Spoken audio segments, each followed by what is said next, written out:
João, capítulo de número 1, versículo de número 14, diz assim: E o Verbo se fez carne e habitou entre nós, e vimos a sua glória, como a glória do unigênito do Pai, cheio de graça e de verdade. João testificou dele e clamou, dizendo: Este era aquele de quem eu dizia: O que vem após mim é antes de mim, porque foi primeiro do que eu. E todos nós recebemos também da sua plenitude, e graça sobre graça. Que texto maravilhoso para falarmos sobre a graça de Jesus Cristo, o Verbo, como ele mesmo fala bem no início aqui do capítulo: no princípio era o Verbo, e o Verbo estava com Deus, e o Verbo era Deus. Jesus Cristo sendo aqui o Logo, sendo aqui a palavra.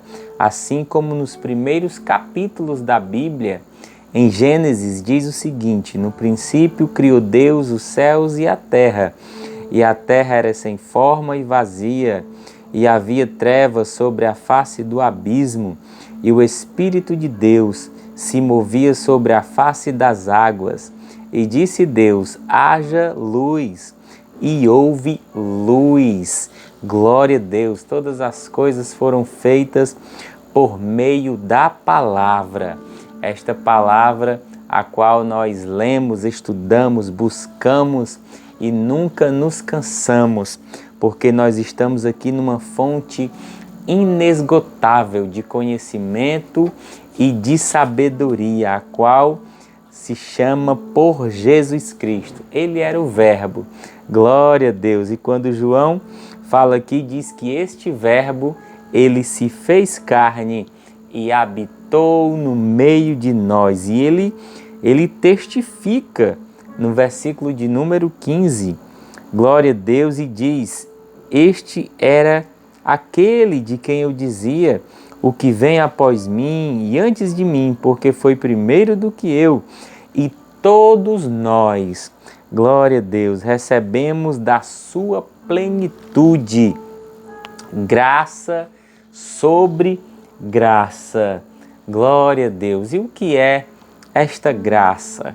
Glória a Deus, louvado seja o nome do Senhor. Em Romanos, nós podemos, para fundamentar aqui esta explanação aqui sobre a graça, no capítulo 5, versículo de número 20, vai dizer o seguinte: Veio, porém, a lei para que a ofensa abundasse, mas onde o pecado abundou, superabundou a graça de Deus, para que assim como o pecado reinou na morte, também a graça reinasse pela justiça para a vida eterna, por Jesus Cristo, o nosso Senhor. Aonde abundou o pecado, aonde teve pecado, superabundou a graça de Deus. A graça foi maior. Nos textos que nós lemos aqui, glória a Deus, nós temos um pouco aqui de conhecimento sobre esta graça que cobre qualquer pecado, que é maior do que qualquer ofensa, do que qualquer pecado. E aí no capítulo de número 6, para não confundir, irmãos, porque muitos até se aproveitam do benefício da graça para viver pecando. Peca, corre para a igreja. Peca e corre para a igreja. Passa um tempo na igreja e um tempo no mundo, não é isso?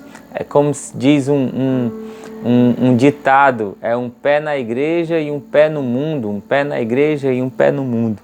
E Paulo aqui em Romanos, ele faz a pergunta e ele logo responde no capítulo de número 6, já que os textos que nós lemos, nós vemos que esta graça ela é infinita, ela é maior do que o mundo, ela é maior do que qualquer tipo de pecado. ela superabundou o pecado, ou seja, o amor de Deus, a graça de Deus é muito maior do que qualquer ofensa que nós tínhamos cometidos, porque todos nós pecamos, estávamos afastados de Deus. Glória a Deus, porque todos nós estávamos mortos em nossas ofensas, em nossos pecados, mas Ele nos vivificou pelo seu amor, pela sua graça. Ele nos chamou, glória a Deus, nos escolheu, nós aceitamos ali a sua verdade, reconhecendo que Ele é a nossa salvação. Então essa graça, ela nos cobre. E aqui Paulo vai dizer, então o que nós diremos? Permaneceremos no pecado para que a graça seja maior? Ele está fazendo uma pergunta. Nós podemos então viver cometendo os mesmos erros, já que o amor de Deus é grande, já que a graça de Deus é maior, vai cobrir o meu pecado, vai me perdoar? Eu vou permanecer então no pecado? Aí ele responde em Romanos capítulo de número 6, no versículo 2, ele faz a pergunta no 1 e no 2 ele já responde, de modo nenhum, de maneira nenhuma. Nós que estamos mortos para o pecado, como viveremos ainda nele? Ou não sabeis que todos quanto fomos batizados em Jesus Cristo, fomos batizados também na sua morte? Quando nós fomos batizados, nós estamos reconhecendo ali que o velho homem, a nossa velha natureza, aquela que nós herdamos de Adão, a nossa natureza pecaminosa, ela está ali sendo morta.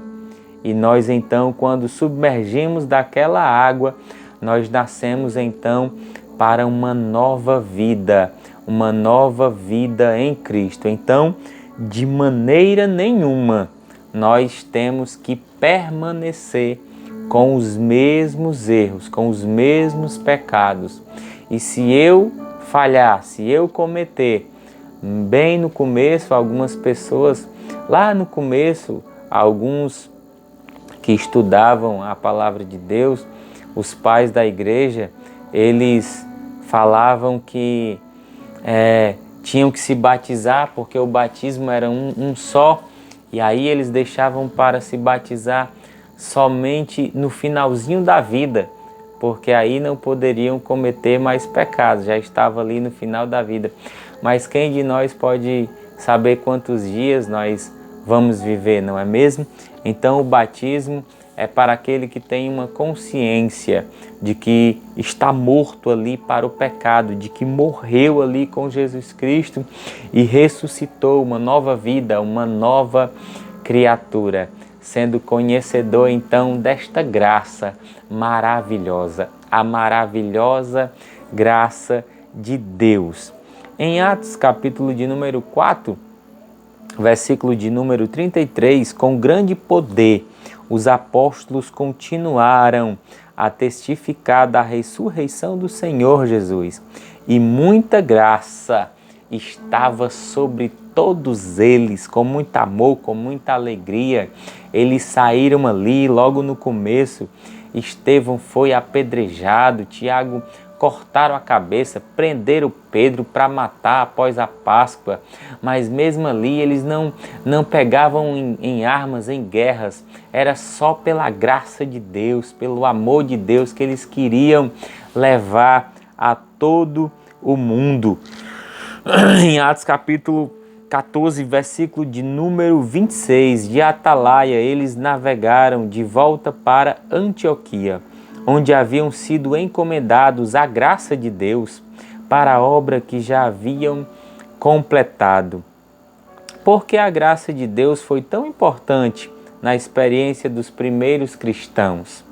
Porque a igreja de Antioquia orou para que a graça de Deus estivesse sobre Paulo e Barnabé, e mais tarde sobre Paulo e Silas, quando partiram em suas viagens missionárias. Porque a igreja fazia estas orações e porque nós hoje, atualmente, precisamos orar por esta graça tão maravilhosa na nossa vida. O que significa, então, a graça de Deus. Vamos aqui nos aprofundar neste conhecimento, falar desta graça maravilhosa que cobre a minha vida, que cobre a tua vida, que cobre toda a vida daquele que reconhece a Jesus Cristo como Salvador. Louvado seja o nome do Senhor. O conceito mais comum da palavra graça é o favor imerecido de Deus. Em outras palavras, muito embora fôssemos pecadores, merecedores do julgamento, Deus olhou para nós com amor e nos perdoou. Não havia nada em nós para que atraísse ali o amor de Deus, mas Ele nos amou de uma tal maneira, não há palavra, João não consegue achar uma qualidade, uma palavra que possa expressar tamanho o amor de Deus pela humanidade, pelo povo, porque Ele nos amou de uma tal maneira que entregou o seu Filho unigênito para todo aquele que nele crê, não pereça, mas tenha a vida eterna. Louvado seja o nome do Senhor. É um favor imerecido, glória a Deus, daquele que tinha uma punição, que tinha uma condenação sobre a sua vida, mas que Jesus Cristo veio e tomou ali o seu lugar. Um favor que nós não merecemos. Glória a Deus, é um amor incondicional, é um amor que não tem condição, que não precisa de uma condição. É da mesma forma que Ele deseja que nós nos aproximemos dele por amor, não é por interesse, não é porque Deus me dá saúde, Deus me dá um carro, Deus me dá uma esposa, me dá um esposo, Deus me dá um filho. Não é condições, não precisa-se de condições. Precisamos nos aproximar de Deus por conta da sua maravilhosa graça, do seu maravilhoso amor. É por isso, é este o significado do Evangelho. Glória a Deus, como está escrito aqui em 2 Tessalonicenses 2,17, que o nosso próprio Senhor Jesus e Deus, nosso Pai, o qual nos amou e pela sua graça nos deu um eterno encorajamento e uma boa esperança, possa encorajar os seus corações, fortalecê-los em toda boa obra e palavra.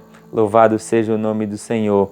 É o favor imerecido, o poder de capacitação de Deus, como está em Efésios, capítulo 1, versículo 4 e 6. Com amor Ele nos predestinou para que fôssemos adotados como seus filhos, através de Jesus Cristo, de acordo com o seu beneplácito e vontade, para o louvor da sua gloriosa graça. Glória a Deus. Ele nos deu gratuitamente no amado. Louvado seja o nome do Senhor. A sua gloriosa graça, que está em 2 Coríntios, capítulo de número 5, versículo de número 17. Portanto, se uma pessoa está em Cristo, ela é uma nova criação. As coisas velhas já passaram e as coisas novas já chegaram. Glória a Deus, louvado seja o nome do Senhor. Não existe nenhuma condenação para aquele que está em Jesus Cristo. Sabe o passado? Os pecados é jogado no mar do esquecimento por conta desta maravilhosa graça que cobre todo o pecador. Louvado seja o nome do Senhor. Como escreveu Pedro, a sua segunda carta, 2 Pedro, capítulo 13, versículo 18. Cresçam então na graça e no conhecimento do nosso Senhor e Salvador Jesus Cristo. Percebe que Pedro está aqui nos dando um conselho de crescimento. Glória a Deus. Quando aquele reconhece a Jesus como Salvador, levanta a sua mão na igreja, aceita a Jesus, ele vai ali estudando a palavra de Deus, passando por um discipulado, tendo aqui, como nós estamos fazendo agora, algumas lições sobre os fundamentos da nossa fé. Louvado seja o nome do Senhor. Pedro dá um conselho, que cresça na graça e no conhecimento de Jesus Cristo. Jesus Cristo, ele é infinito. Glória a Deus. Quanto mais nós estudamos, quanto mais nós nos aprofundamos na sua palavra, mais nós descobrimos o mar de conhecimento. Que nós possamos crescer. Louvado seja o nome do Senhor nesta graça. A graça também esteve, irmãos, na vida dos heróis da fé. Se nós lermos sobre os pais da igreja, sobre os apóstolos, sobre as mortes que eles tiveram, louvado seja o nome do Senhor, sem motivos, eles eram decapitados, eles eram jogados na fornalha de fogo, mas eles resistiam ali. Glória a Deus, tendo no seu coração o amor, a graça do nosso soberano e Salvador Jesus Cristo. Esta força operacional da graça é revelada na vida de homens e mulheres em toda a Bíblia, em toda a história da Bíblia, nos livros históricos, fora da Bíblia. Glória a Deus, esta graça sempre acompanhou os heróis da fé. Todos os heróis da fé começaram seu caminhar com Deus, cientes das suas próprias fraquezas e necessidades. Era somente quando permitiam que a graça de Deus, o seu poder de capacitação, porque é Ele quem nos capacita nesta longa caminhada, operasse em suas vidas, que eles conseguiriam tornar-se o tipo de pessoa que Deus queria que fossem e a cumprir o plano e o propósito que Deus tinha para as suas vidas. A graça na vida de Moisés, a graça estava lá no Antigo Testamento, quando Deus ele fala ali com Moisés, o convocando para uma grande missão, para ele falar ali com o faraó. Ele faz várias perguntas. Quem sou eu? Pergunta quem é Deus. Eles não vão crer em mim. Eu não sou eloquente, eu não sei falar muito bem. Senhor, envia outra pessoa. Moisés até fala isso, mas a graça de Deus estava ali na vida de Moisés.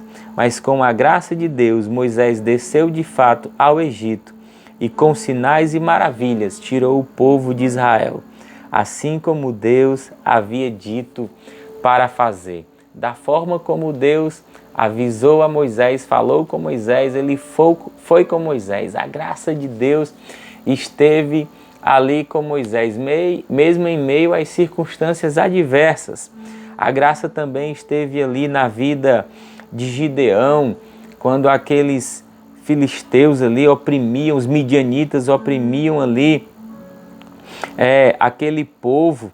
Louvado seja o nome do Senhor. Gideão ele foi usado e apenas com 300 homens ele deu a vitória a Israel, porque a graça de Deus estava na sua vida. Do apóstolo Paulo, glória a Deus, aquele perseguidor que escrevia cartas para a morte, para perseguir o povo de Deus. Quando ele tem ali o encontro com Jesus Cristo, ele passa a pregar a palavra de Deus, o amor de Deus, a graça de Deus, e passa a escrever cartas para a vida. Até hoje nós lemos estas cartas. Ele escreveu quase a metade ali do Novo Testamento e nós até hoje lemos estas cartas, as cartas para a vida. Tamanha foi a graça na vida de Paulo. O perseguidor passou a ser perseguido. E quando ele está ali fazendo orações que fala de um espinho na sua carne, uma perseguição, glória a Deus, o Senhor fala com ele na sua segunda carta, 2 Coríntios, capítulo de número 12, versículo 9. A minha graça é suficiente para vocês, pois o meu poder se aperfeiçoa na sua fraqueza. Sabe aquele crente mais fraquinho que está na igreja? Senhor, eu vou hoje, mas tem misericórdia de mim. O Senhor fala para você, glória a Deus, a graça dele é suficiente na tua vida. A presença dele, o amor dele, a compaixão dele Glória a Deus, a bondade dele é suficiente na tua vida. Foi a mesma resposta que ele deu ali para Paulo. Paulo, eu não vou tirar esse espinho não, porque muitas vezes se Deus tivesse tirado aquele espinho da vida de Paulo, talvez ele fosse se inchar, né? Como muitos irmãos ficam soberbos, ficam inchados, ficam orgulhosos e às vezes se esquecem da graça de Deus. Então, muitas vezes você até louve ao Senhor pela prova que você está passando. Esta prova aí pode estar te aproximando mais da oração, pode estar te aproximando mais da leitura bíblica. Você está até aí, às vezes na internet, procurando um vídeo para falar de Jesus, ouvir de Jesus. Glória a Deus, por causa que a prova está produzindo isso em você. Isto é a graça de Deus, porque Ele não quer perder a tua alma para o inferno. Louvado seja o nome do Senhor. E muitas vezes a prova nos aproxima do amor de Deus. É a graça de Deus. Louvado seja o nome do Senhor.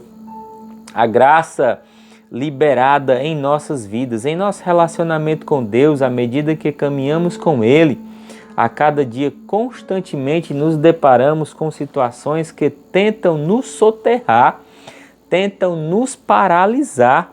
A nossa resposta a Deus é a de confiarmos na Sua palavra, no Seu amor e na Sua graça.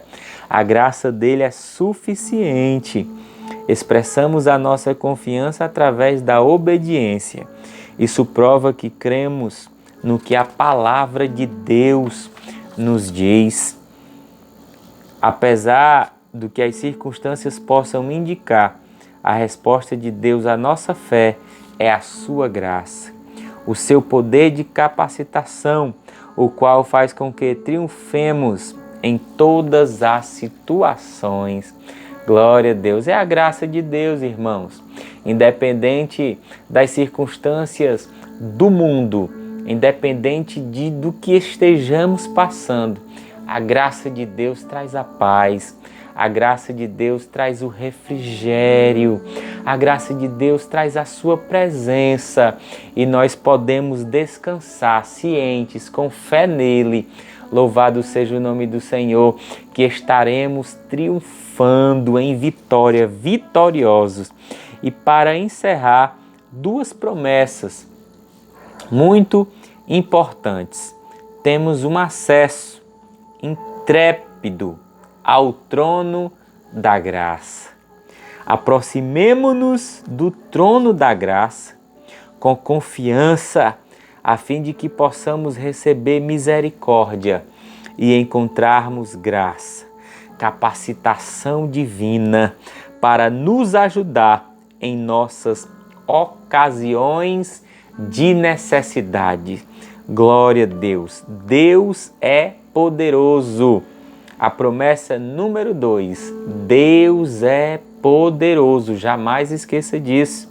Glória a Deus, está em 2 Coríntios capítulo 9, versículo de número 8, diz assim: e Deus é poderoso para fazer com que toda a graça abunde para vocês, a fim de que em todas as coisas e em todo o tempo, tendo tudo o que vocês necessitam, vocês possam abundar em toda boa obra. Louvado seja o nome do Senhor. Que a graça de Deus, o amor do Senhor Jesus Cristo, nosso Deus maravilhoso, a consolação do Espírito Santo, a graça de Deus possa abundar na tua casa e na tua família, em nome de Jesus. Amém e amém. Louvado seja o Senhor.